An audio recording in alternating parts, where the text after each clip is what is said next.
Good morning, everyone. How are we doing today? Sorry to leave you waiting. And sorry about the noise in the background. There's been some construction going on at the apartment for weeks now, so, you know, it's just the cards were dealt with, but let's get on with it. Let's talk about this training cycle, okay? So, 4 days, the classic 4 days: chest, back, shoulders, arms, getting straight back into it. So let's talk about chest, okay? We went and did a chest day 5 days ago now. Sorry to break it to you. But let's talk about it, all right? We're journaling. So, what do we start with? Well, we start with the gross compound movements, all right? And what better gross compound movement for the chest than a flat pushing exercise, okay? Barbell bench press probably comes first to mind. But me myself, I'm a dumbbell boy, always prefer dumbbells. So let's talk about flat dumbbell chest press. The rest scheme for this is just we're warming up, beginning the exercise. 2 minutes, 2 minutes, 2 minutes, whenever we warm up, it's 3 minutes, 4 minutes, 5 minutes rest for each working set, okay? So 3 working sets. And what do those working sets look like? Well, we're still pushing 47.5 kilos, 8 reps, 8 reps, 8 reps, okay? We want to get those reps looking nice and good before we feel comfortable progressing, a weight or even more reps, okay? So we're really starting to slow down on the first, second, and especially the last set. It's a miracle that we're even managed to finish it. And yeah, whenever you're just dealing with that much weight, if you're looking unsteady, that's what we should probably focus on developing first until you're confidently repping those weights until you want to progress further, okay? Increasing the challenge. Because, if your form's breaking down, it's a good indicator that it's too challenging. But, challenge is good, but there is risk. So after that, the flat press, excuse me. After the flat press, we move into an incline press, okay? So why have we done that? You could just start with incline press, to be honest, and in a hypertrophy setting, maybe that's more beneficial to you. Because pushing this way, flatwards, especially with the dumbbells, the weight kind of gets in the way. You can start resting it on your chest. It doesn't quite get down as low as the bar. Well, what we can do then is we can change the angle, okay? With just my hands, I can't even reach my chest if I were to push out sort of in a 45-degree angle or even like a 30-degree angle. I'm kind of, more range of motion, more stuff's opened up. So why would you ever go against that? Well, that's a good question, and it would just come down to things like, is that stretch, like niggling injuries, the complexity of getting the weight into that position, stuff like that, okay? So that's why you see many people just completely forego the flat pressing exercise in favor of the incline pressing exercise. It's because, yes, you get more stretch in the chest. It's chest shoulder focused instead of chest stabilizer focused, okay? So unless you have like a specific sporting context, maybe you could actually just completely ignore the flat press, go for the incline press. But we're not doing that. I told myself that my goal was I'm going to be pushing 50 kilogram dumbbells comfortably by the end of this growth session, which I think we got 9 weeks left. So, hey, wish me luck. And so, moving on from, we'll talk about the reps and sets. So that's 2 minutes across the board, okay? 2, 2, 2, 2, 2. Working sets, 2, 2, 2, 2 minutes rest. Always 2 minutes rest, okay? So what does that look like? Well, it's 30 kilos, 14 reps, 14 reps, 14 reps, okay? Nice and easy. And I mean, it's got to be after, basically went full ball on the flat chest press. So after that then, we like to do chest bis, back tries. So we're moving over to the standing dumbbell hammer curl. And, standing dumbbell hammer curl, why not the regular curl? That actually hits your bicep more. Okay, but what about all the meat underneath the bicep? All the flexors for the elbow, I feel like they get a much better, pump, more activation for the movement,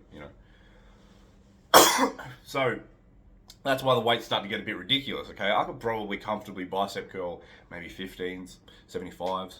Well, with a standing dumbbell hammer curl, we're repping out 25 kilos, okay? And it's about the forearms development. It's about building the brachialis, stuff like that. Not just the biceps brachii. Although when posing, what you're looking at, the peaky part is the biceps brachii. So that's whenever you want to move to the other exercises. So reps and sets. So 2 minutes across the board, 2 minutes. Working weight, 25 kilos. Okay, so 25 kilos for 22 reps. So 1, 2, 3, 4, all the way up to 22 reps.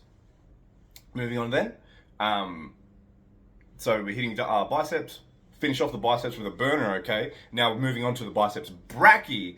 We're using the easy bar cable curl, okay? So that really, instead of having this neutral position that hits the inside of the arm and the forearm, I'm going to turn it out, and this really hits that peaky part of the biceps, okay? The actual part that, Arnold has. That big peaky part at the very top, that's what gives it its shape.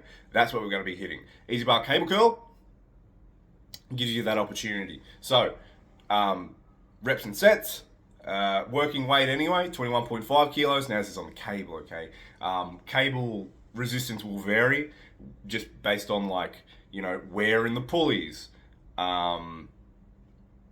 positioning that you can achieve with where you set it up. That'll change how the force curve, the difficulty curve, what weights they've even chosen to put in there. It's always different. It's different between manufacturer and manufacturer. So if you're taking this home, pick a weight. Weight is relative. You don't have to go off my weights, of course. We're all different people. So working weights and sets, 21.5 kilograms for myself for 15 reps, okay? So, and then nice and slow, okay? You kind of force it up. You still have resistance up here. So I like to hold it at the top and then slowly let it down, okay? If you're using barbell exercises or dumbbell exercises and you hold it at the top, there's no real force actually acting against you here, okay? Gravity goes down and where, it's in line with the arm, okay? So gravity goes down and there's no movement really coming against you on the on the movement there. That's with free weights. With the cable though, when you're up here, the cable still wants to pull you this way, okay? It's pulling down that way towards the machine. So holding at the top may be very beneficial. You may find it very beneficial. It definitely hurts, and then you want to let it down slowly, okay? So yeah, three sets of that, 3 working sets is how I've been doing it. 15 reps, 15 reps, 15 reps. And then finally the last exercise. So we've done gross chest movements. We've done our bicep movements. Moving it back into chest for one last burner, okay? It's a isolation movement, but I still think it does quite a lot of the chest, and that would be the cable cable chest fly. And the variation that I like the most, okay, is starting from the top, okay? You got the cables up behind you, or maybe you're in between the cables, and you bring it down like this, okay? Get that real nice squeeze in the chest. It's not about whenever it's kind of behind you and you bring it out to in front of yourself, you can also curl it and bring it in like this. That's what I see with a lot of people. It's what I've noticed with myself. It's what I've noticed with the pec deck. Whereas bringing it up and down, it really forces you to keep your arms straight. You get a much better activation in the chest for myself. And if there is form breakdown, it's not curling it and bringing it in. It's more so squatting down to build up momentum. And now, while yes, that is detrimental, you don't want to be coming out of the gate doing these cheaty things, okay? If your first rep looks like, you're gassed, you can't do more than 5 without doing this, without cheating in some way, I would probably bump down the weight and try more reps, and develop into where we are, okay? So, but if you're hitting your 20th rep on your 3rd set, or, last reps, and you're kind of dipping down to start it, it's up to you, man. That's what I do. It's what I notice many people do. If you're not struggling, and cheating is a good indicator that you're struggling, it's not challenging, you're not developing, So that will be the chest day then.